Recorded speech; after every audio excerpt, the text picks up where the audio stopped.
আমরা পড়ছিলাম অ্যারিথমেটিক মিন হচ্ছে তিনটা, সরি মিন হচ্ছে তিনটা।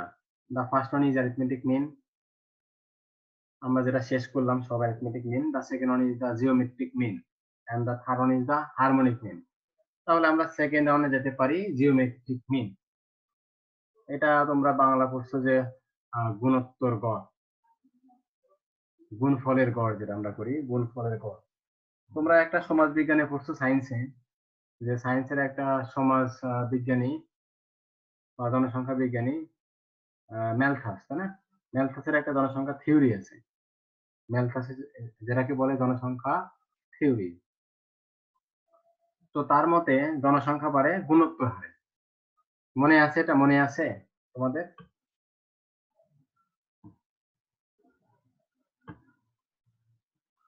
ম্যালথাসের জনসংখ্যা তত্ত্ব এটা মনে আছে সমাজ বিজ্ঞানে?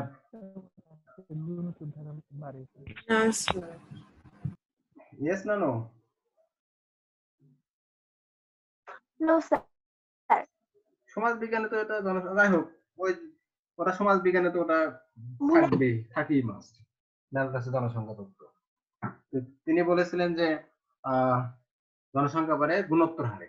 তার মানে আমি আজকে একজন সিঙ্গেল মানুষ বা তুমি একজন সিঙ্গেল মানুষ, বিয়ে শাদী করলে হয়ে যাবে ডাবল, আবার বাচ্চা কাচ্চা হবে, আবার সেই বাচ্চা কাচ্চা থেকে আবার বাচ্চা কাচ্চা হবে, তার থেকে আবার বাচ্চা কাচ্চা হবে, অর্থাৎ দেখা যাচ্ছে যে 2 থেকে 4 হয়, 4 থেকে 16 হয়, 16 থেকে 32 হয়, 32 থেকে 64 হয়। যদি এরকম কোন একটা সিরিজ থাকে যে সিরিজ সংখ্যাগুলো হয় গুণোত্তর হারে বাড়ে, 2, 4, 8, 16, 32, 128, 256, 512, যদি এরকম যদি সিরিজ গুলা হয়, তো সেই ক্ষেত্রে সেই সিরিজের ক্ষেত্রে আমরা জিওমেট্রিক মিন অ্যাপ্লাই করলে এভারেজটা অ্যাকুরেট পাওয়া যায়। তো ওই সব ক্ষেত্রে আমরা জিওমেট্রিক মিন অ্যাপ্লাই করব। তো আগের মতো এই যেহেতু গুণোত্তর হারে বাড়ে, তো সেই ক্ষেত্রে এভারেজ বের করতে গেলে আমরা কি করব? সবগুলা গুণ করব। 2 গুণন 4 গুণন 16 গুণন 8 গুণন 16 যা আছে গুণ করে দিলাম। তাহলে গুণ করে দিলে কি পাওয়া যাবে? গুণফলের সমষ্টি পাওয়া যাবে, টোটাল গুণফলের সমষ্টি পাওয়া যাবে। যদি সমষ্টি পাওয়া যায়, যদি এভারেজ বের করতে গেলে আমার কি করতে হবে? আগে যোগ করতাম, n দিয়ে ভাগ করতাম। তাহলে এখন যেহেতু আমরা গুণ করছি, তার মানে গুণ করলে কিন্তু পাওয়ার হয়ে যায়, এত গুণ, টাইমস, টাইমস মানে হচ্ছে পাওয়ার, মাল্টিপ্লাইড বাই বা টু দি পাওয়ার, এটা হয়। কিন্তু টোটাল সংখ্যা হচ্ছে n, তাহলে গুণফল করলাম, তাহলে টোটাল আমরা মাল্টিপ্লাই করে দিলাম, সমষ্টি পাইলাম। এখন এর এভারেজ বের করতে হলে কি করতে হবে? এভারেজ মানে একজনের, এভারেজ মানে হচ্ছে একজনের। তাহলে এই একজনেরটা বের করতে গেলে কি কি করতে হবে?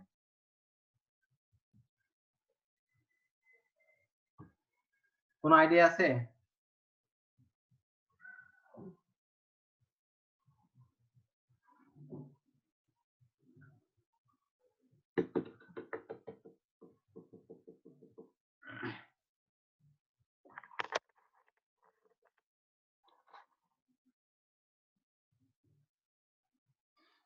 শুনতে পাচ্ছ সবাই? জি স্যার। জি স্যার। তাহলে গুণফল, যেহেতু গুণফল আমরা সবগুলা গুণ করলে টোটাল গুণফলের সমষ্টি পাবো। এভারেজ বের করতে গেলে তাহলে আমরা সেই ক্ষেত্রে কি করতে পারি? এভারেজ মানে স্যার একজন। কিন্তু এতক্ষণ কিছুই শুনতে পাই নাই। এতক্ষণ কিছু শুনতে পাও নাই? Sir, hello sir. Hello. Shimu, তোর নেট প্রবলেম রে। হ্যালো স্যার, হ্যালো হ্যাঁ শুনতে পাচ্ছি।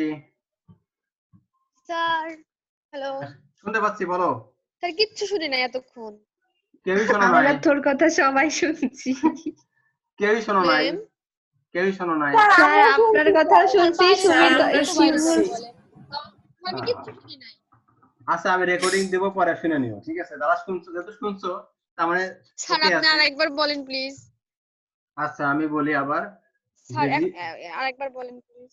জিওমেট্রিক মিন হচ্ছে যদি কোনো একটা সিরিজ, ভ্যালু সিরিজ গুলো যদি গুণোত্তর হারে বাড়ে, যেমন 2, তারপরে 4, 8, 16, 32, 64, 128, 256, 512, যদি এরকম গুণোত্তর হারে বাড়ে, তো সেই ক্ষেত্রে আমরা অ্যারিথমেটিক মিন দিয়ে এভারেজ করলে অ্যাকুরেট রেজাল্ট পাবো না। তো সেই ক্ষেত্রে আমাদের জিওমেট্রিক মিন অ্যাপ্লাই করতে হবে। জিওমেট্রিক মিন অ্যাপ্লাই করলে সেখানে অ্যাকুরেট রেজাল্ট পাওয়া যায়। তো সেই ক্ষেত্রে জিওমেট্রিক মিনে আমরা যেহেতু গুণত্ব, তার গুণ করলাম, 2 গুণন 4 গুণন 8 সবগুলো যদি গুণ করি তাহলে আমরা গুণফলের সমষ্টি পাবো। 4 দুগুণা 8, তাহলে আমরা 8 মানে গুণফলের সমষ্টি পেলাম। কিন্তু এভারেজ বের করতে গেলে তো আমার এভারেজ মান হচ্ছে একজনের। আমরা আগে অ্যারিথমেটিক মিনে n দিয়ে ভাগ করে একজনে পেয়েছিলাম, এখানে আমরা গুণ করছি, গুণ করলে তাহলে টোটাল সমষ্টি পেলাম, তাহলে একজনের কিভাবে বের করতে পারি? গুণ করলে আমরা জানি পাওয়ার হয় 2 টু দি পাওয়ার 4, মানে টোটাল আছে আমাদের হচ্ছে যে 2 টু দি পাওয়ার 4 32 না 16 হয়। তাহলে 4 মানে হচ্ছে 4 টাইমস, তাহলে একজনে বের করতে গেলে কি করতে হবে? 1/4 করতে হবে।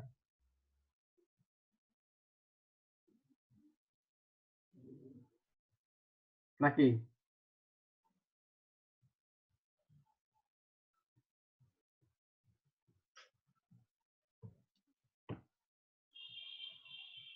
হ্যালো, জি স্যার।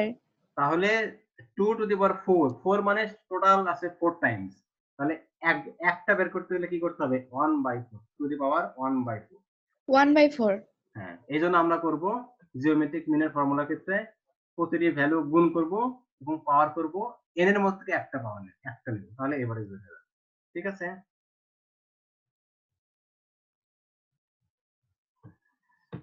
তো এটাকে আমরা আবার যদি সামেশনে নিয়ে আসি, তো এই ফর্মুলাটাকে জিওমেট্রিক মিনের এই ফর্মুলা এইভাবেও করতে পারি, অথবা আমরা যদি আমরা উভয় অংশে যদি আমরা লগ নিই, তার মানে লগ জি, এই পাশে আমাদের লগ নিতে হবে, উভয় পাশে আমরা লগ দ্বারা গুণ করব। তাহলে লগ দ্বারা গুণ, লগ জি হলো, তাহলে 1/n পাওয়ার আছে, লগ থাকলে সেটা লগের আগে আসে, তাহলে 1/n টা সামনে আসবে, ইনটু লগ, তাহলে এখানে আছে সবগুলা x1 ইনটু x2, তাহলে প্রতিটার সাথে কিন্তু লগ গুণ আছে, আর গুণ থাকলে লগ নিলে সেটা প্লাস হয়, সেটা লগে যেটা আমাদের রুলস যেটা।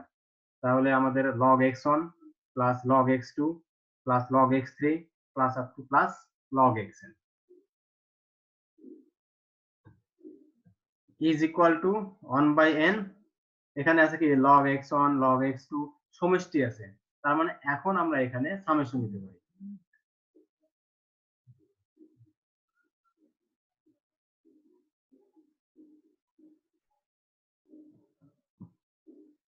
এখন আমরা এখানে সামেশন নিতে পারি, তাহলে সামেশন অফ কিসের সামেশন? log x এর সামেশন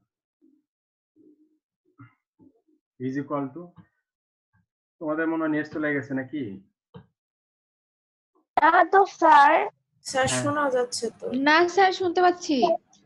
ওকে ওকে, তাহলে এখানে কি কোনো প্রবলেম আছে এই পর্যন্ত যেটা বললাম?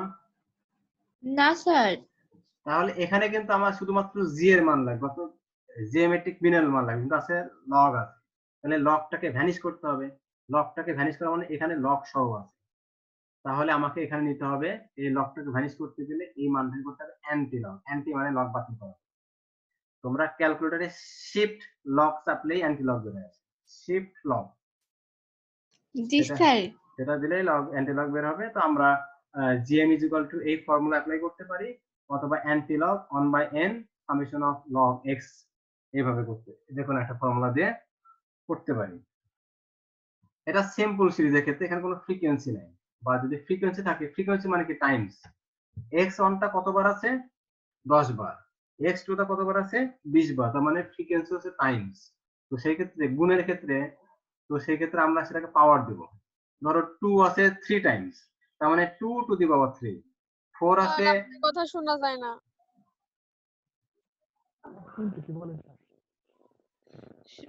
শিমু, তুই স্যার, একটু আপনার বাইরে কথা যা, তোর কিচ্ছু ওখানে শুনতেছি মেবি না। নেটওয়ার্ক প্রবলেম, আমরা শুনতে পাচ্ছি, তুই একটু না বাইরে বুঝতেছি না। যা। কেটে কেটে আসতেছে কথা। তো আমরা যদি 2 আছে 4 বার, 4 টাইমস, মানে ফ্রিকোয়েন্সি আছে 4, তাহলে গুণের ক্ষেত্রে কি হবে? 2 টু দি পাওয়ার 4 পাওয়ার হবে গুণের ক্ষেত্রে। 3 আছে 5 টাইমস, তার মানে 3 টু দি পাওয়ার 5। তো সেই ক্ষেত্রে আমরা জিওমেট্রিক মিনের ক্ষেত্রে আমাদের ফ্রিকোয়েন্সিটা হবে পাওয়ার, তাহলে x1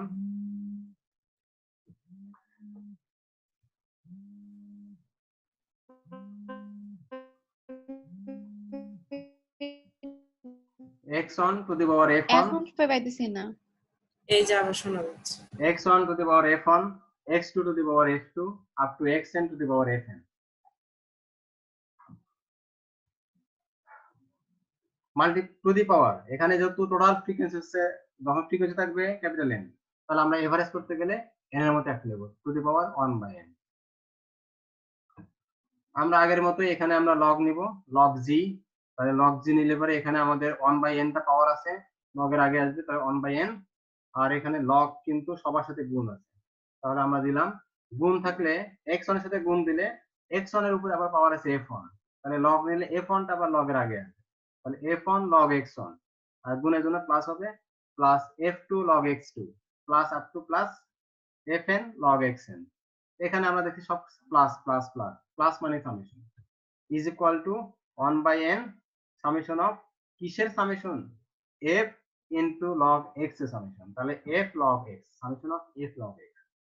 একই রকম ভাবে এখানে log g আছে, লগটাকে উইথড্র করব, তার জন্য আমরা নেব anti log 1/n summation of f log x। তাহলে আমরা যদি ফ্রিকোয়েন্সি থাকে না থাকে তাহলে আমরা এই ফর্মুলা অ্যাপ্লাই করব, যদি ফ্রিকোয়েন্সি থাকে তাহলে আমরা এই ফর্মুলা দিয়ে আমরা জিওমেট্রিক মিন বের করব। তো এখানে জিওমেট্রিক মিনে কিছু অ্যাপ্লিকেশন আছে, এটা তোমরা থিওরির জন্য দেখে নিও। এখানে একটা প্র্যাকটিক্যাল एग्जांपल দেওয়া আছে, एग्जांपल নাম্বার 50।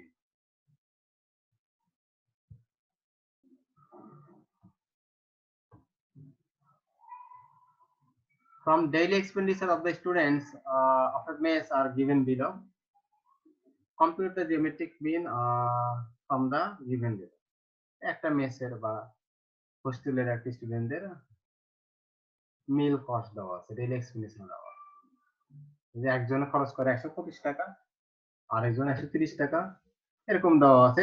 কয়দিনের, একটা, দুইটা, তিনটা, চারটা, পাঁচটা, ছয়টা, সাতটা, আটটা, 10 জনের 10টা স্টুডেন্টের ডেইলি এক্সপেন্ডিচার দেওয়া আছে মিলে মেসে। এখান থেকে জিওমেট্রিক মিন বের করতে হবে। তো we know that this is the simple series. In this example there is no frequency, just you will get just a value of x, so you have to apply the simple geometric mean. That is, we know that the geometric mean is equal to antilog summation of log x divided by n, যেটা আমরা আগের এখানে এই স্লাইডে আমরা পাইলাম যে simple সিরিজের ক্ষেত্রে g is equal to antilog 1/n। 1/n মানে summation of log x divided by n।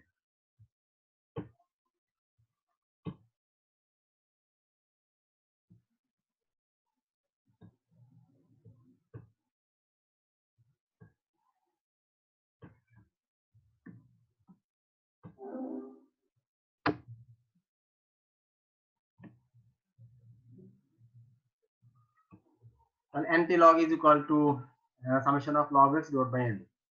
তাহলে x দেওয়া আছে, টেবিলে করলাম x এর মান 125, 130, 175, 10, 45, 5, 0.5, 0.5, 0.4, 500, 150।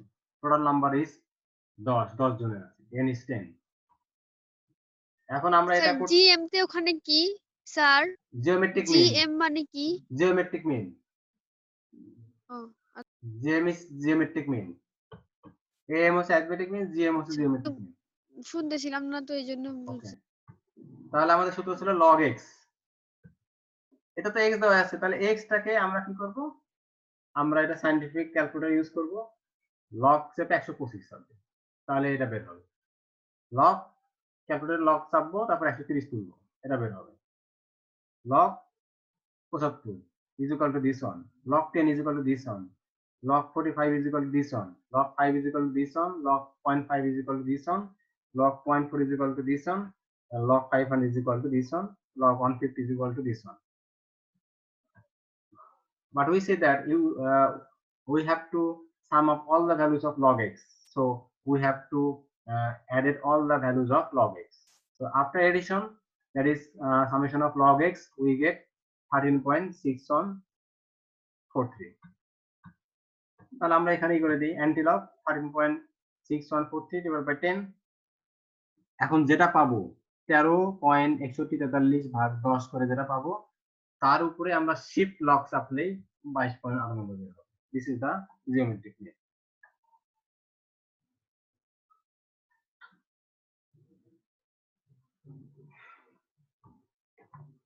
ওকে, কোনো প্রবলেম আছে?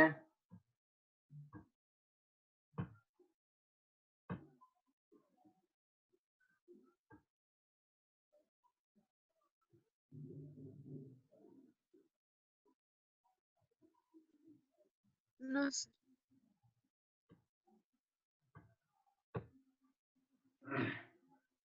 এটা তোমাদের এক্সারসাইজ থাকলো, এক্সারসাইজ নাম্বার 13, সেম এটার মতো। এখানে following are the price of some commodities, compute the geometric mean. Price দেওয়া আছে wheat, rice, potato, sugar, salt, milk. হুইটে দেওয়া আছে 7, প্রাইস 198, এগুলো এক্স এর মান। প্রাইস হচ্ছে এক্স ভ্যারিয়েবল, তাহলে এখান থেকে জিওমেট্রিক মিন সেম এইভাবে এক্স হচ্ছে প্রাইস আর এর লগ এক্স করে সামেশন করে সূত্র বসাবো, তাহলে আমাদের জিওমেট্রিক মিন বের হবে।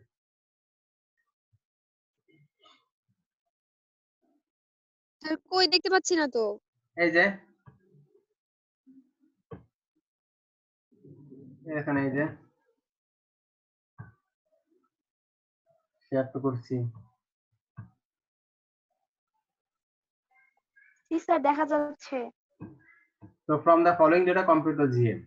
তো এখানে আমাদের বলা আছে এটাতে এক্স দেওয়া আছে, ফ্রিকোয়েন্সি দেওয়া আছে। যদি ফ্রিকোয়েন্সি দেওয়া থাকে তাহলে আমাদের ফর্মুলা ইউজ করতে হবে স্যার কই?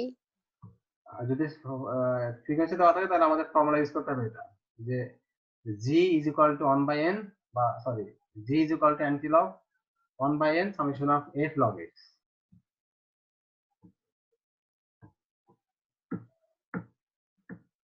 তাহলে আমাদের এক্সারসাইজ 14 এ আমরা ওই ফর্মুলা অ্যাপ্লাই করব, বা শীটে তোমাদের দেওয়া আছে, কিন্তু শীটে সেটা একটা স্যার হ্যাঁ বলো। একটা কথা বলি, বলো। স্যার ওই আমাদের যে অ্যাসাইনমেন্ট দিছিলেন না, ওইটার হচ্ছে সাবমিশন ডেট কবে দিব? আজকে তারিখ নাকি অন্য? আজকে স্যার তারিখ, আজকে তারিখ দিও। স্যার একটা কথা ছিল আজকে একটা। হ্যাঁ স্যার বলো। আপনি বলছিলেন যে লাস্ট ক্লাসের মধ্যে অ্যাসাইনমেন্টটা জমা দিতে। স্যার আমাদের অনেকের দুই একজনের স্যার এখনো কমপ্লিট হয়নি। স্যার আপনি একটু কি একটা দিন বাড়ায় দিবেন স্যার, তাহলে ভালো হইতো। আচ্ছা তোমাদের তাহলে ইমো ফারহান, ইমো বলছে ক্লাস শেষে কইরা তোরে দিয়ে দিবে। আচ্ছা দিও তোমরা একদিন স্যার দুদিন মধ্যে। স্যার তাহলে কি কালকে দিব? হ্যাঁ দিও, যাদের হয়নি তারা দিও কালকে, তাহলে কালকে মিস করো এই না। স্বর্ণা, আমি মিথিলা, স্যার আমরা তো করে ফেলছি, তোকে সাবমিশন স্যার ডেট আমিও কমপ্লিট আজকেরটা করে দিয়ে দিয়ে ফেলছি, ফেলছি। স্বর্ণা সাবমিশন তোকে ডেট তো দিয়ে আমরা দিছি। জমা দিয়ে দিচ্ছি, আমরা তো 11 তারিখে ডেটই লিখছি। আচ্ছা হ্যাঁ, দেখ, ডেট নিয়ে এখন কোনো যদি প্রবলেম নাই, আমিও লিখছি 11 তারিখের আচ্ছা ডেট। স্যার, ঠিক আছে, থ্যাংক ইউ স্যার। ডেট মানে নিয়ে কোনো প্রবলেম নাই। ডেটটা ঠিক থাকলো, কিন্তু জমা দিলাম স্যারকে কালকে। ঠিক আছে, ডেটটা তোমরা আজকে রেডি দাও, কিন্তু জমা দাও কালকে, ঠিক আছে? আচ্ছা, আর ওকে স্যার স্যার, আমি থ্যাংক ইউ। সবারটা স্যার একসঙ্গে আপনাকে মেল করে দিবনি স্যার। এটা একটা ফোল্ডার করে মেল করে দাও। আচ্ছা ঠিক আছে স্যার, থ্যাংক ইউ। তাহলে এক্সারসাইজ নাম্বার 14 আমরা ওই ফ্রিকোয়েন্সিতে করতে পারি। এক্সারসাইজ নাম্বার 15 এখানে ক্লাস ইন্টারভাল দেওয়া আছে, আমরা x মানে মিড ভ্যালুটা হচ্ছে x, ফ্রিকোয়েন্সি আছে ওইভাবে আমরা জিওমেট্রিক মিন করব।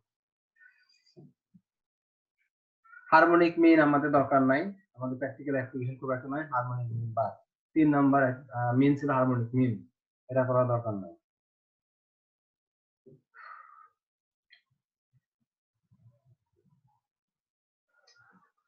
তো আর মনে হয় খুব শেষ করতে পারবো না। আচ্ছা স্যার তোমাদের তাহলে আর পড়াইতে হবে না। ঠিক আছে, তোমাদের মিড টার্ম পরীক্ষা এই পর্যন্তই। তো হ্যালো হ্যালো, স্যার, একটু উপরে দেখান কতদূর পর্যন্ত স্যার শেষ করলাম আমরা। স্যার একটু উপরে যান।